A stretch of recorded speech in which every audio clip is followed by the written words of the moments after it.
Voilà une semaine qui, je ne vous le cache pas, est assez chargée.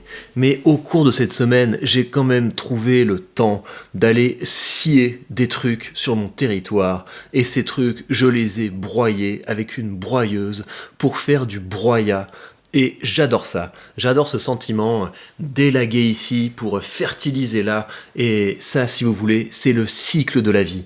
Et je sais qu'il y a des gens qui sont plutôt tronçonneuses, et moi je suis plutôt dans l'équipe si plus H, voilà, parce que le plus beau dans tout ça, c'est que ça me permet de me sculpter un corps d'athlète, prêt à tout, prêt à relever tous les défis. J'espère également que vous avez le temps de faire du sport, et quelque chose qui est encore plus intelligent que de faire du sport, c'est de mettre son énergie au service d'une activité productive, et le jardinage et le maraîchage en sont une.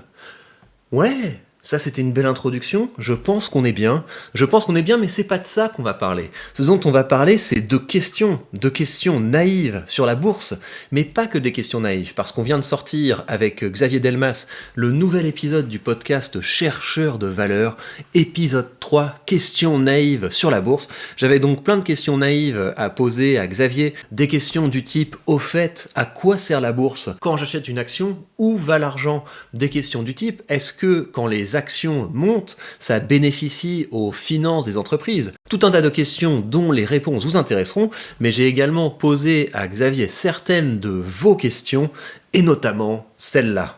À ton avis, ça c'est Louis qui nous demande ça, comment réagirait la bourse en cas de décroissance écologique, à savoir une baisse durable de la production et de la consommation?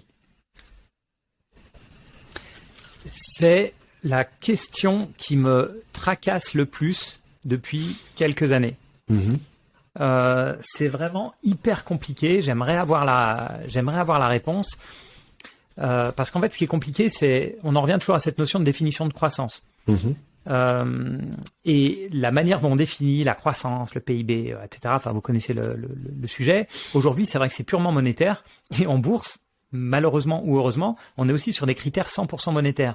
Donc effectivement, s'il y a une décroissance au sens actuel du terme, c'est-à-dire une baisse du PIB, etc., on peut prendre un exemple tout simple, hein, sans rentrer dans un monde catastrophiste, baisse de la population. Aujourd'hui, on a une démographie qui est vraiment exponentielle, comme la plupart des démographies, etc.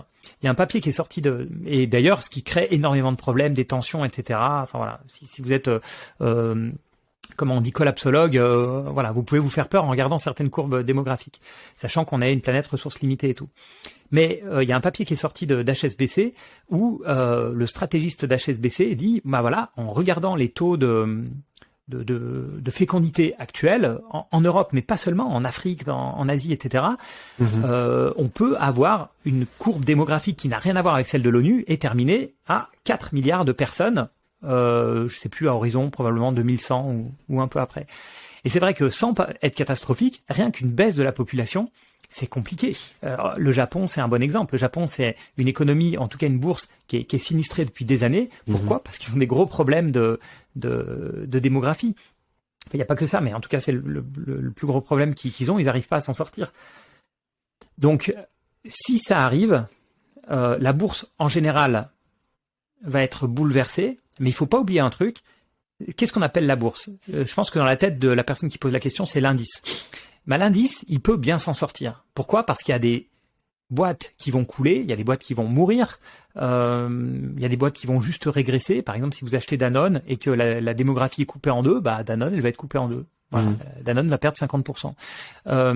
Après, comme on est dans un monde qui change énormément, il y a des boîtes qui vont faire 400%, qui vont faire x10, qui vont faire x20. C'est tout, on le sait très bien. Et il y a des boîtes qui vont mourir. Donc, si vous investissez dans l'indice, je pense que l'indice va pas être en grande forme, mais il va pas mourir et même il peut performer relativement bien si les règles de l'indice font qu'ils arrivent à virer certaines boîtes à un moment où d'autres rentrent et que celles qui rentrent font mieux que les anciennes. C'est pas forcément la cata pour la bourse, une décroissance, mais c'est pas bon quand même. Un autre point qu'il faut pas oublier, c'est que la bourse, c'est pas l'économie. Hein, faut penser à tout ce qu'il y a en dehors de la bourse. Hein, à côté de chez moi, le boucher, le boulanger, ils sont pas introduits en bourse. Hein, les restos sont pas introduits en bourse, etc., etc. Donc les boîtes qui sont introduites en bourse, c'est des multinationales, c'est des boîtes qui sont sur des secteurs très précis, etc. Et c'est pas forcément eux qui vont souffrir le plus. Mais c'est vrai qu'il y a des boîtes, je parlais de Danone, mais je dis ça au pif, hein, mais il y a des boîtes qui sont parfaitement alignées avec la démographie, parce qu'on va pas se mettre à passer de 1 yaourt par jour à 4 yaourts par jour parce qu'ils font de la meilleure pub. Et c'est quoi? C'est les supermarchés, la consommation de base, la consommation discrétionnaire. C'est quoi les secteurs qui sont le plus exposés à la masse de gens qui consomment? Non, mais un peu tous, au final, un peu tous, parce que t'as le métier de la construction, on va se retrouver avec des apparts qui seront vides, toutes les boîtes qui font du BTP, du ciment, peu importe, et ils vont moins vendre. Non, mais une récession, c'est quelque chose de méchant. Mais il y aura, et de toute façon, rien que la transition énergétique, ça va tellement changer la manière de construire, etc., que si ça se trouve, et c'est une possibilité, hein, les logements dans lesquels on vit aujourd'hui, ils seront plus adaptés demain, parce qu'il faudra tous qu'on ait des toits blancs, il faudra tous qu'on ait des maisons à moitié enterrées dans le sol, parce qu'il fera 50 degrés la moitié de l'année. Je dis n'importe quoi. Je veux dire, si ça arrive, il faudra reconstruire, faudra tout revoir, faudra tout repenser. Il faudra plein de systèmes automatiques pour que tout soit automatisé, les stores, etc., l'inclinaison des panneaux solaires. Enfin bon, et donc ça peut amener une certaine forme de croissance. Donc tout dépend de quelle récession on parle. C'est pour ça que je parlais de la récession démographique, parce que pour moi, la récession démographique, c'est presque la pire, parce qu'elle touche un peu tout. Après, si c'est une récession qui est due au pétrole et au manque de ressources, c'est clair que tout ce qui demande des ressources physiques, ça va souffrir. Mais je pense qu'avec l'intelligence de l'homme et des machines, et comme je dis, des systèmes automatisés qui permettent d'avoir des panneaux solaires qui sont parfaitement orientés, toute l'aération qui est nickel, enfin tout pour qu'on puisse vivre dans un monde qui est bien, il y aura des secteurs qui vont continuer à performer. Mmh. Et tu sais, parce que historiquement, la gestion active perd face à la gestion passive. Mais tout le temps, dès qu'on commence à traverser des périodes de crise, on devient beaucoup plus sensible au discours de gens qui vont dire crise, donc il faut se préparer, donc il faut changer les habitudes, donc il faut commencer à être plus sélectif, etc. Toi, concrètement, qu'est-ce que tu fais pour donc on sait que ça arrive, que la transition énergétique arrive, que le changement climatique arrive. Est-ce que c'est quelque chose qui rentre en compte dans dans ton processus de décision d'investisseur, de stock picker, ou alors est-ce que tu te dis de toute façon le SP500, ceux qui doivent partir partiront et ce sera remplacé par ceux qui performent? Je le prends en compte. Mais le meilleur exemple, tu vois, c'est la transition énergétique. Des boîtes cotées, notamment en Allemagne, qui font des panneaux solaires, il y en a depuis longtemps, tellement longtemps, plus de 20 ans. Et moi, je me souviens que déjà, il y a 20 ans, on se disait, je sais plus laquelle, Solar, je sais pas quoi, Solar World, enfin bon, ça c'est l'avenir. Et on était très loin de parler de changement climatique. Hein. Voilà, la petite mode s'est passée. Et puis il y a eu typiquement la bulle des énergies renouvelables qui date d'il y a à peu près février-mars 2021.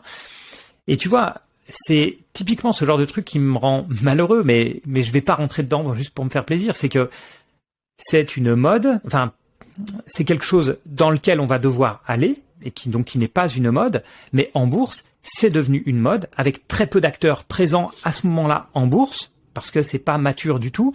Donc on se bat tous pour un peu les mêmes boîtes. La plupart de ces boîtes-là sont pas géniales non plus, mais on n'a pas le choix.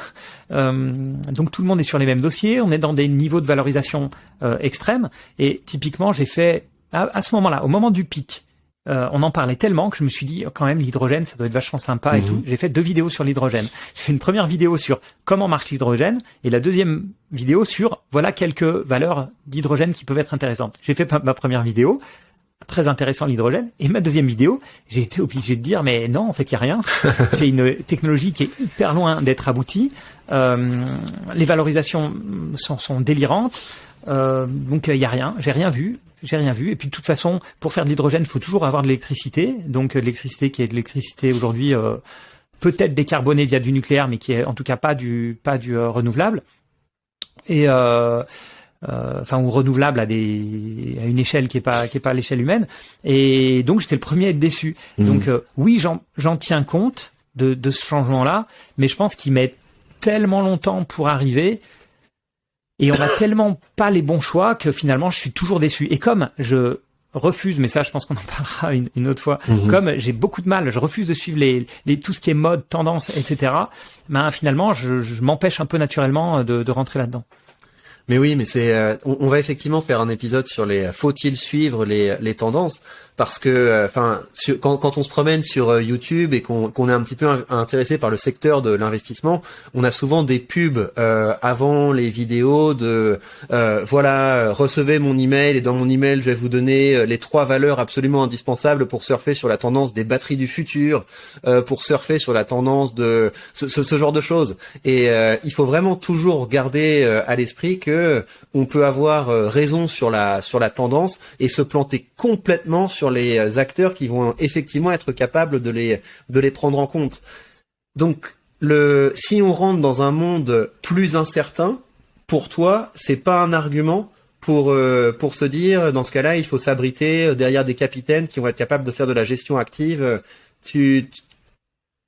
En fait, c'est pire quand ils pensent. Si tu te mets dans mes chaussures et que tu te dis, ok, moi je crois pas qu'on puisse faire des prévisions. Plus tu vas augmenter l'incertitude, plus les prévisions vont être difficiles. Après, il y a quand même un point qui est différent, c'est qu'il y a des méga trends, des méga tendances, des tendances séculaires, appelle ça comme tu veux. Et ça, c'est quelque chose qui n'est pas une histoire de prévision. C'est quelque chose c'est le bulldozer. C'est le truc, même pas le bulldozer, c'est le paquebot que tu peux pas arrêter. Et tu vois, le côté digitalisation de l'économie, on l'a bien vu dans le Covid, c'est un paquebot qui ne peut pas s'arrêter. Tu vois, la démographie, et c'est quelque chose sur lequel il faut que je me penche, parce que t'as la théorie de la démographie qui explose et la théorie de la démographie qui s'essouffle. Si t'arrives là, on n'est plus dans de la prévision, c'est presque du calcul. C'est des tendances tellement longues.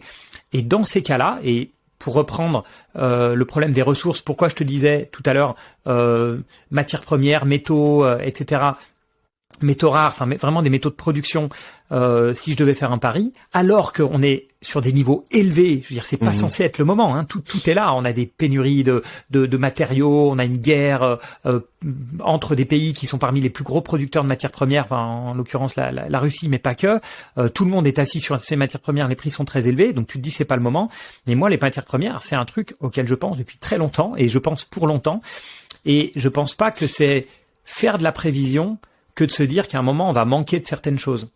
Mais là encore, il y a beaucoup de chances, comme tu disais, il y a beaucoup de chances pour moi de me planter, parce que je pense qu'on va avoir des pénuries là-dedans. Et c'est pour ça que les forêts, par exemple, je me dis à un moment, que ce soit pour des matériaux de construction, que ce soit pour du chauffage, peu importe, les gens ils vont se réchauffer un peu au bois, tout le monde va acheter un poêle, tout le monde, etc. Parce que ou passer en construction en bois si le ciment devient trop cher ou d'autres matériaux, etc. Donc, mais c'est pas pour autant que je vais avoir raison, même s'il y a une tendance de fond. Parce que peut-être qu'on va découvrir des technologies et les entreprises bossent justement là-dessus pour dire, moi j'aimerais pouvoir me passer de cobalt, moi j'aimerais pouvoir me passer de lithium, etc. Et peut-être que au début on avait juste, et puis il y a une technologie qui vient nous disrupter et qui fait que finalement, non, le lithium c'est fini, ça c'est un vieux truc d'avant, ou le cobalt, ou peu importe. Donc, prédiction, je fais vraiment gaffe, mais quand vraiment c'est très très long, donc ces fameuses méga trends, pourquoi pas. En attendant, quand les marchés baissent, s'il y a bien une chose qui monte, ce sont les rendements. Et regardez si c'est beau, on est donc bien avancé dans le mois de septembre. Et ce mois nous gâte, hein. Dites-moi comment ça se passe de votre côté. Est-ce que vous êtes gâté en termes de dividendes ? Alors si on calcule l'ensemble des dividendes que j'ai reçus au cours de ce mois, on vient de dépasser les 200 €. C'est quand même très sympathique, vous voyez, donc de l'argent qui arrive sur mon compte, de l'argent que je réinvestis, de l'argent qui est réinvesti à un très bon moment parce que les marchés baissent. Et c'est comme ça qu'on a une boule de neige qui se construit. C'est qu'on commence à avoir un flux continu d'argent qui arrive sur notre compte. Cet argent nous permet d'acheter de nouvelles actions, de renforcer nos positions et donc d'augmenter nos rendements.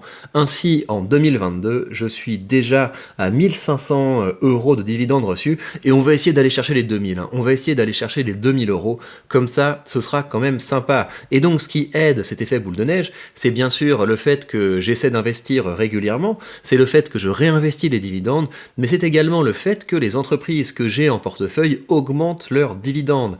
Alors ce mois, on a 2 des entreprises que j'espérais augmenter leurs dividendes qui l'ont fait. On a Texas Instruments qui n'ont pas été très généreux, mais c'est une entreprise qui est touchée en ce moment par les problèmes autour des semi-conducteurs, qui a augmenté son dividende de 7,8%. Et on a aussi Microsoft. Microsoft, j'anticipais pour le coup qu'ils soient plus frileux. J'anticipais qu'ils augmentent leur dividende de 8%, mais ils l'ont augmenté de 9,7%. Ça éclate l'inflation. Donc merci Microsoft pour cette belle hausse de salaire. Et j'espère que vous êtes investi dans Microsoft pour bénéficier de tout ça. Vous voyez également, j'ai fait une vidéo là-dessus, Store Capital n'augmente pas son dividende. Pourquoi ? Parce que Store Capital va se faire racheter et devenir privé, donc j'ai revendu mes parts à un très bon prix et j'ai réinvesti ça dans d'autres belles entreprises, mais on va pas revenir là-dessus parce que je vous ai déjà tout détaillé dans une vidéo. Voilà donc où nous en sommes. Plus les marchés baissent et plus les investisseurs de long terme à dividendes se rapprochent rapidement de la liberté financière. J'espère que le parcours se passe bien pour vous, que vous avez le tempérament qu'il faut, et le tempérament qu'il faut, c'est d'investir régulièrement en se focalisant sur ce flux continu d'argent qui rentre sur votre compte sans que vous n'ayez à travailler, et ça c'est quand même très beau. Et je vous rappelle évidemment que si vous voulez commencer à investir, vous avez sous cette vidéo le lien vers le courtier que j'utilise, et en suivant ce lien, vous bénéficiez d'une action gratuite dès que vous créditez votre compte. Prenez bien soin de vous et à très vite pour de prochaines news.